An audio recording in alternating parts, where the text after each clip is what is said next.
안녕하십니까. 만화공인중개사의 저자 이영훈입니다. 오늘은 이 건축허가, 건축신고 등 두 번째 시간 6. 건축물의 용도 변경 7. 가상 건축물 그리고 3. 건축 절차로서 1. 설계 2. 건축허가, 건축신고 3. 착공신고와 건축공사의 시공 4. 건축물의 공사감리 5. 공사완료와 건축물의 사용 승인 등에 대해서 같이 공부하도록 하겠습니다. 자, 저번 시간에 이어서 허가와 건축신고 등 두 번째 시간, 여섯 번째 건축물의 용도 변경에 대해서 같이 알아보도록 하겠습니다. 자, 건축물의 용도 변경의 원칙은 용도 변경은 변경하려는 용도의 건축 기준에 맞게 해야 합니다. 그리고 9개의 시설군이 있는데 9개의 시설군이 제일 중요한 개념입니다. 자, 9개의 시설군. 자, 우리 교재에 자선전, 문연교, 큰주바 이렇게 나왔는데 앞 글자, 중요한 글자는 딴 겁니다. 자, 하나씩 보겠습니다. 첫 번째, 자동차 관련 시설. 두 번째, 산업 등 시설군. 세 번째, 전기 통신 시설군. 네 번째, 문화 집회 시설군. 다섯 번째는 영업 시설군. 여섯 번째는 교육 및 복지 시설군. 일곱 번째는 근린생활시설군. 여덟 번째는 주거 업무 시설군. 아홉 번째는 그 밖에, 자, 그 밖에 것들. 그 밖에 시설군이 있습니다. 자, 이렇게 1번부터 9번까지 순서를 나열한 이유는 1번부터 9번까지 순서가 중요하기 때문에 그렇습니다. 자, 하나씩 보겠습니다. 자동차 관련 시설군. 자, 자동차 관련 시설군. 자, 자동차 관련 시설군에는 자동차 관련 시설이 들어갑니다. 하나밖에 없고요. 두 번째, 산업 등. 자, 산업 등 시설군. 산업 등 시설군에는 여러 가지가 들어갑니다. 운수시설, 창고시설, 공장, 위험물 저장 및 처리 시설, 그리고 분뇨 및 쓰레기 처리 시설, 묘지 관련 시설, 장례식장 등 이렇게 7가지가 있습니다. 세 번째는 전기 통신시설군입니다. 전기통신시설군. 네 번째는 전기통신시설군에는 방송통신시설과 발전시설이 있습니다. 네 번째, 문화집회시설군.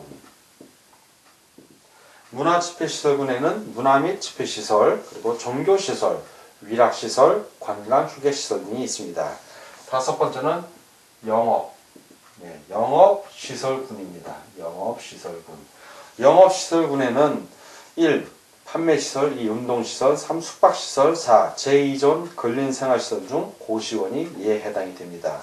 자, 여섯 번째는 교육 및 복지시설군입니다. 복지시설군. 교육 및 복지시설군에는 1. 의료시설, 2. 교육연구시설, 3. 노유자시설, 4. 수련시설 등이 이에 해당이 됩니다. 7. 근린생활시설군입니다. 근린생활시설군. 두 개 있죠. 제1종 근린생활시설하고 제2종 근린생활시설이 있는데 제2종 근린생활시설 중에 다중이용시설인 고시원은 제외가 됩니다. 자, 여덟 번째는 주거 업무시설군입니다. 주거 업무시설군. 9번은 이제 그 밖의 시설군을 말해요. 그 밖의 시설군. 8. 주거 업무시설군에 해당이 되는 것은 1. 단독주택, 2. 공동주택, 3. 업무시설, 4. 교정 및 군사시설이 이에 해당이 되고요. 아홉 번째, 그 밖의 업무시설군, 그 밖의 시설군에는 동물 및 식물 관련 시설이 이에 해당이 됩니다. 자, 이렇게 9개의 시설군이 있는데 그러면 그 9개의 시설군하고 관련해서 용도 변경에 따른 허가하고 신고가 될 때 이 9개의 시설군이 어떻게 해당이 되냐면 용도 변경을 하려면 허가를 받거나 또는 신고를 해야 됩니다. 바로 누구에게? 그 허가권자에게 신고를 하는데 바로 건축허가권자입니다. 특별자치시장, 특별자치도시사, 그리고 시장, 군수, 구청장에 허가를 받거나 신고를 해야 되는데 자, 이제 용도 변경을 합니다. 우리가 어떤 건축물이 있는데 기존에 쓰던 용도에서 다른 용도로 변경을 하고자 할 때 어떻게 하는가? 자, 9에서 1의 방향으로, 자, 밑에 있는 거에서 위로 올라가는 방향입니다. 자, 이렇게 9에서 1의 방향으로 용도를 바꾸려고 그래요. 자, 즉 하위에서 상위로 갈 때 상위군으로 용도를 바꿀 때는 이거는 허가 대상입니다. 허가 대상. 허가권자에게 내가 용도를 바꾸겠습니다. 이 건축물에 기존엔 주거로 썼는데 근린생활시설로 바꾸겠습니다. 물건을 파는 소매점으로 하겠습니다. 할 때는 허가를 받아야 된다는 얘기입니다. 허가권자의 허가를. 자, 반대로 위에 있는 상위군에서 하위군으로 내려갈 때 이렇게 내려가는 겁니다. 1번에서 9번으로 내려가는 거예요. 용도를 자, 영업시설에서 내가 주거시설로 바꾸겠습니다. 이런 식으로 밑으로 내려가는 경우. 자, 이런 경우는 바로 신고 대상이 된다. 이때는 신고 대상이 되는 거예요. 즉, 신고를 하면 되는 거죠. 그래서 이런 경우에 밑에서 위로 올라갈 때는 허가를 신청해야 되고 그리고 위에서 밑으로 내려갈 때는 신고만 하면 되는 겁니다. 그러면 같은 군 안에서 같은 군 안에서의 용도 변경. 이때는 어떻게 되는가? 자, 그래서 근린생활시설 안에서의 용도 변경이에요. 또는 문화 및 집회시설 안에서의 용도 변경. 그 내부에서의 용도 변경을 할 때는 어떻게 되냐? 그럴 때는 건축물 대장의 그 기재 내용의 변경을 신청합니다. 이때는 기재 내용 변경 신청을 하면 돼요. 변경 신청. 그래서 변경 신청을 하면 되는 걸로 정리가 됩니다. 그러니까 이렇게 세 가지 허가 대상, 신고 대상, 변경 신청 대상 이렇게 정리를 하고요. 다음은 7 가설 건축물에 대해서 같이 공부하도록 하겠습니다. 자, 이번에는 가설 건축물에 대해서 같이 공부하도록 하겠습니다. 먼저 가설 건축물 1. 허가 요건이에요. 어떤 경우에 가설 건축물을 축조할 수 있게 허가를 하는가.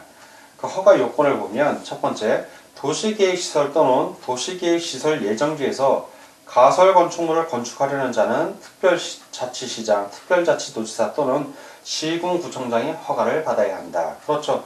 도시계획시설이나 도시계획시설 예정지에서 가설 건축물을 건축하려면 건축허가권자의 허가를 받아야 된다. 그러니까 허가를 받아야 되는 거예요. 허가를. 기본 원칙은. 그런데 특별자치시장, 특별자치도지사 또는 시군구청장은 해당 가설 건축물의 건축이 다음의 어느 하단에 해당하는 경우가 아니면 이에 따른 허가를 해야 한다. 그러면 허가를 하지 않는 경우,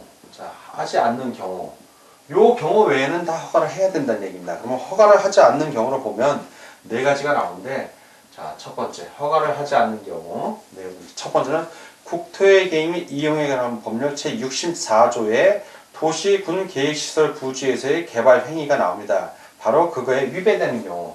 자, 국토의 개입 및 이용에 관한 법률 제46조 위배하는 경우. 자, 도시, 군, 계획시설 부지에서의 개발 행위에 위배되는 경우는 허가하면 안 되는 거고요. 자, 두 번째는 4층 이상인 경우. 자, 4층 이상인 경우도 역시 허가하면 안 됩니다. 3층 이하여야 된다는 얘기입니다. 세 번째. 구조, 존치기간, 설치 목적 및 다른 시설 설치 필요성 등에 관하여 대통령령으로 정하는 기준의 범위에서 조례로 정하는 바에 따르지 아니하는 경우. 그렇죠. 어떤 대통령령으로 정하는 바에 따라서 조례로, 그 범위 안에서 조례를 정했을 때 조례로 정하는 바에 조례에 따르지 않는 경우. 이 경우도 허가해서는 안 됩니다. 가설 건축물이라 하더라도. 자, 네 번째는 그 밖에 건축법 또는 다른 법령에 따른 제한 규정을 위반하는 경우. 그렇죠. 어떠한 제한 규정을 위반하는 경우에도 역시 허가를 하면 된다, 안 된다. 허가를 하면 안 된다. 이 외의 경우는 허가를 해야 된다는 얘기입니다. 자, 그러니까 가설 건축물은 원칙적으로 허가권자의 허가를 받아서 축조해야 된다는 얘기입니다. 자, 두 번째는 축조 신고를 하는 경우에 아까는 허가를 받아야 되는데 일반적으로 허가를 받지만 신고만 하는 경우도 있습니다. 가설 건축물을 축조 신고만으로 축조할 수 있는 거예요. 만들 수 있다, 건축할 수 있다는 얘기입니다. 그러면 그 첫 번째 신고 대상이 있어요. 축조 신고를 할 수 있는 대상. 이 대상은 어떤 거냐면 허가 대상 가설 건축물 외에 허가 대상은 당연히 허가를 받아야 되는 거고 그거 외에 재해복구, 흥행, 전람회, 공사용 가설 건축물 요렇게 딱 규정을 해줘요. 재해복구라든가 재복구를 위해서 가설 건축물을 할 때 또는 어떤 흥행을 위해서 흥행 그리고 전람회라든가 전람회를 위한 가설 건축물 그리고 공사용 공사를 위해서 만드는 가설 건축물 이런 경우에는 축조 신고만으로 축조할 수 있다는 얘기입니다. 자, 이 경우에 신고 대상의 경우에 신고 의무자는 누구냐면 신고 대상 가설 건축물을 축조하려는 자가 하는 거고 항상 중요한 거는 착공 전에 축조하기 전 착공 전에 축조 신고를 하는 겁니다. 착공 전에 착공 후에 신고하는 게 아니라 꼭 항상 전에 하는 거예요. 건축하고 관련돼서는 미리 신고하고 미리 허가받는 거지 하고 나서 건축하고 나서 받는 게 아니라는 걸 꼭 기억하십시오. 자, 그리고 신고 대상 가설 건축물의 존치기간, 이런 축조 신고를 하는 대상물의 존치기간. 자, 가설 건축물을 보존할 수 있는 기간을 말해요. 그거는 2년입니다. 최대. 그러니까 2년 이내. 그러니까 2년까지 가능하다는 얘기입니다. 그리고 존치기간이 만료가 되면 통지를 합니다. 허가권자가 존치기간 만료일 30일 전까지 해당 가설 건축물 건축주에게 존치기간 만료일을 알려야 됩니다. 자, 그래서 존치기간 만료 통지를 하는데 이 통지는 허가권자가 통지해 주는 겁니다. 그 존치기간 만료일, 자, 만료일 끝나는 날이죠. 만료일 30일 전까지, 그 전까지 통지를 해 줘야 됩니다. 자, 그런데 이 존치기간을 좀 연장하고 싶어요. 자, 존치기간 연장. 가설 건축물의 존치기간입니다. 그걸 연장하는데 둘로 나뉘죠. 지금 하나는 허가받는 거, 허가 대상이 있었고, 허가 대상. 또 하나는 축조 신고 대상, 신고 대상 가설 건축물이 있었어요. 이 두 가지가 어떻게 나뉘냐면 허가 대상 가설 건축물은 존치기간 만료일 며칠 전, 이거는 만료일 14일 전까지 허가 신청을 해야 돼요. 이거는 허가 신청을. 존치기간을 연장하겠다고. 신고 대상의 경우에는 만료일 며칠 전, 이거는 7일 전까지 신고를 하면 되는 겁니다. 이거는 신고하는 거니까 신고를 하면 돼요. 그래서 허가 대상은 14일 전, 신고 대상은 7일 전까지 한다는 것을 꼭 기억하시기 바랍니다. 다음은 3. 건축 절차에 대해서 같이 공부하도록 하겠습니다. 자, 이번에는 건축 절차에 대해서 알아보겠습니다. 건축 절차 1번부터 5번이 있는데 건축 절차는 바로 이 1번부터 5번의 순서로 진행이 됩니다. 먼저 건축 설계를 하고 그리고 그 건축 허가 신청을 하거나 건축 신고를 합니다. 그리고 나서 그 허가를 받았거나 신고를 마치면 착공 신고를 하고 건축 공사를 시공을 합니다. 공사를 시작한다는 얘기예요. 그리고 건축물에 대한 공사를 관리를 하고 마지막으로 공사 완료가 되면 건축물의 사용 승인을 받게 됩니다. 이러한 일련의 과정을 거치는데 이제 하나씩 살펴보겠습니다. 먼저 설계, 건축 설계입니다. 설계. 자, 건축 설계의 원칙. 자, 누가 하는가? 건축 설계는 누가 하는가? 바로 건축사가 설계합니다. 건축사가 설계를 합니다. 건축사 자격증, 국가 자격증입니다. 설계를 하고 예외가 있어요. 예외. 자, 근데 원칙이 이러면 항상 예외가 있습니다. 예외가 있는데 건축사가 아니어도 설계할 수 있는 경우가 있어요. 예외라는 건 바로 건축사가 설계하는 게 아닌 것. 즉 건축사가 아니어도 설계할 수 있는 것. 그런 얘기입니다. 첫 번째, 바닥 면적 합계가 85제곱미터 미만의 증축, 개축, 재축을 말합니다. 첫 번째는 바닥 면적 85제곱미터 미만의 증축, 그리고 개축, 재축. 이런 경우에 건축사가 아니어도 설계를 할 수 있습니다. 두 번째는 연 면적이 200제곱미터 미만이고 층수가 3층 미만인 건축물의 대수선. 자, 두 번째는 대수선인데, 대수선. 어떤 경우냐면 연 면적이 200제곱미터 미만이고 플러스 3층 미만인 대수선이에요. 3층 미만, 이것도 미만입니다. 그런 대수선의 경우에는 건축사가 아니어도 설계할 수 있습니다. 자, 세 번째는 그 밖의 건축물의 특성과 용도 등을 고려하여 정하는 건축인데 다음의 건축을 말합니다.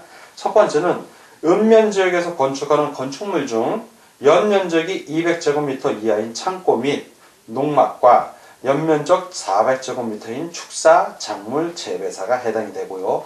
두 번째, 가설 건축물로서 건축 조례로 정하는 가설 건축물이 이에 해당이 됩니다. 자, 세 번째 경우에는 그 밖의 건축물이에요. 그 밖의 것들인데 대표적인 게 바로 200제곱미터인 창고 농막. 자, 200제곱미터 미만인 창고나 농막입니다. 농막.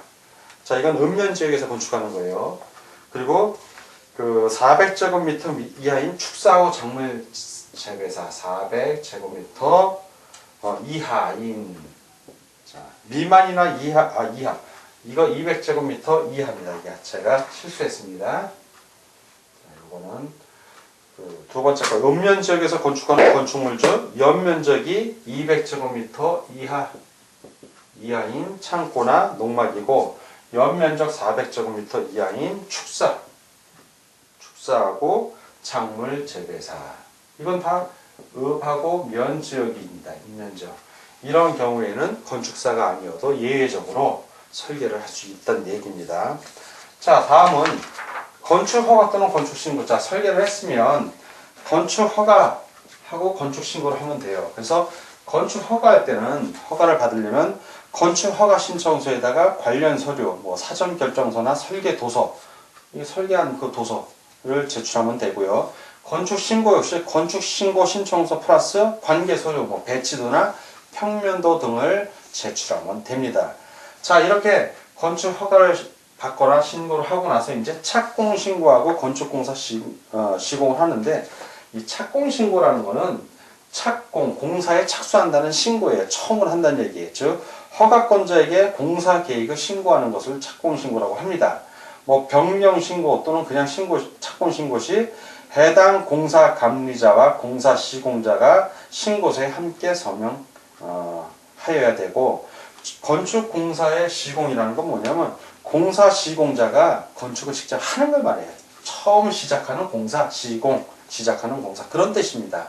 자, 그렇게 시공을 해서 공사를 계속하면 그 건축물의 공사를 관리를 합니다. 그래서 4번 공사 관리를 볼 것 같으면 첫 번째, 건축주가 건축사를 공사 감리자로 지정해야 하는 경우가 있습니다. 자, 건축주가 지정을 합니다. 누구를 지정하냐 하면 건축사를 뭘로? 공사 감리자로, 공사를 감리하는 자로 지정을 해야 돼요. 자, 공사 감리자로 지정을 해야 되는 경우가 있는데, 첫 번째는 건축 허가를 받아야 하는 건축물을 건축하는 경우. 자, 첫 번째는 건축 허가 대상 건축물을 말하고요. 두 번째는 사용 승인을 받은 후 15년 이상이 되어 리모델링이 필요한 건축물을 리모델링 하는 경우. 자, 두 번째는 리모델링 하는 경우인데, 리모델링. 15년 이상이 되어 리모델링이 필요한데, 이게 사용 승인을 받은 후 15년 이상이 지난, 사용 승인 받은 후 15년 이상이 되어 리모델링이 필요한 건축물을 리모델링 하는 경우입니다.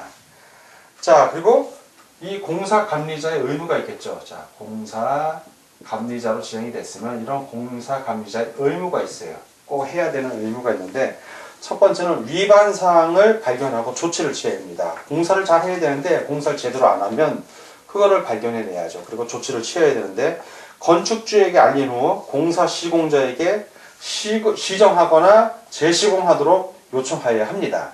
만약에 이를 공사 시공자가 따르지 아니하면 서면으로 공사 중지를 요청할 수 있고요. 이 경우 공사 시공자는 정당한 사유가 없으면 즉시 중지해야 합니다.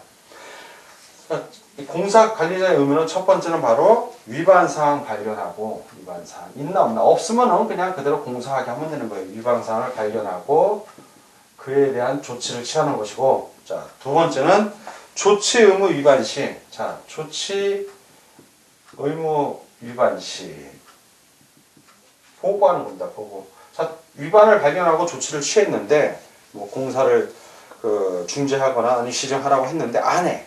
그러면 그거에 대해서 보고를 하는 겁니다. 즉, 시정하지 아니하거나 공사 중지를 아니하고 계속 공사를 강행하면 허가권자에게 보고하는 겁니다. 이 사람들이 이렇게 위반을 했는데 나의 시정 조치를 무시하고 계속 공사를 합니다라고 허가권자에게 보고를 합니다.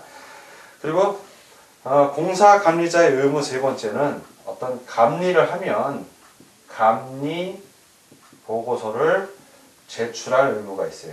제출 의무. 자, 그래서 공사 감리자는 감리 중간 보고서, 감리 완료 보고서를 각각 작성하여 건축주에게 제출하여야 하고, 건축주는 건축물의 사용 승인을 신청할 때 중간 감리 보고서와 감리 완료 보고서를 첨부하여 허가권자에게 제출하여야 합니다. 자, 이렇게 건축 공사 관리를 쭉 하고 다 공사가 완료가 됩니다. 자, 완료가 되면 공사 완료되면 건축물의 사용 승인을 신청하는데, 자, 하나씩 보겠습니다. 첫 번째, 사용 승인, 사용할 것을 승인해 주십시오라고 신청하는 거예요. 자, 승인은 그 사용 승인 대상은 건축 허가 또는 건축 신고를 한 건축물의 건축 공사 완료 후 건축물을 사용하는 경우에 이제 사용 승인을 신청을 하고요. 사용 승인서 교부와 관련해서는 허가권자는 사용 승인 신청을 받은 경우 7일 이내에 검사를 실시하고, 그리고 합격된 건축물에 대하여는 사용 승인서를 내줘야 한다. 자, 그러니까 사용 승인 신청을 하면 그 사용 승인 신청일부터 며칠 이내 7일 이내에 검사를 실시합니다. 검사 실시하고 합격된 건축물에 대해서는 사용 승인서를 내줘야 해요. 줘야 된다는 얘기입니다. 자, 그리고 이런 사용 승인서를, 자, 지금 사용 승인서를 교부를 하게 되면 어떤 효과가 발생하는가? 사용 승인서를 교부하면 사용도 할 수 있고, 그리고 그걸 누구에게 임대하거나 이렇게 수익할 수 있는 수익권이죠. 사용권, 수익권, 사용 수익권이 발생을 합니다. 드디어 이제 사용을 할 수 있는 거예요. 사용 승인서를 교부받게 되면. 다만 사용 승인서를 받지 않아도 사용 가능한 경우가 있어요. 어떤 경우는 7일 이내에 사용 승인서를 교부하지 않은 경우. 자, 7일 이내에 검사를 실시하고 승인서를 교부해야 되는데, 자, 이렇게 7일 이내에 교부를 안 했어. 검사도 안 하고 교부를 안 하면, 그러면 그 사용 승인 받지 않고도 사용 가능합니다. 또한 임시 사용을 받았을 때, 이런 경우나 임시 사용을 받았을 때도 임시로 사용하는 거니까 사용을 가능한 경우에 해당이 됩니다. 자, 그러면 임시 사용 승인에 대해서 한번 알아볼게요. 자, 임시 사용 승인. 자, 임시 사용 승인 2번. 자, 이 사용 승인의 두 번째입니다. 임시 사용 승인. 임시 사용 승인서를 제출을 해야 돼요. 즉 건축주가 사용 승인서를 받기 전에 공사 완료된 부분에 대해서 임시 사용의 승인을 받으려면 임시 사용 승인 신청서를 허가권자에 제출을 해야 합니다.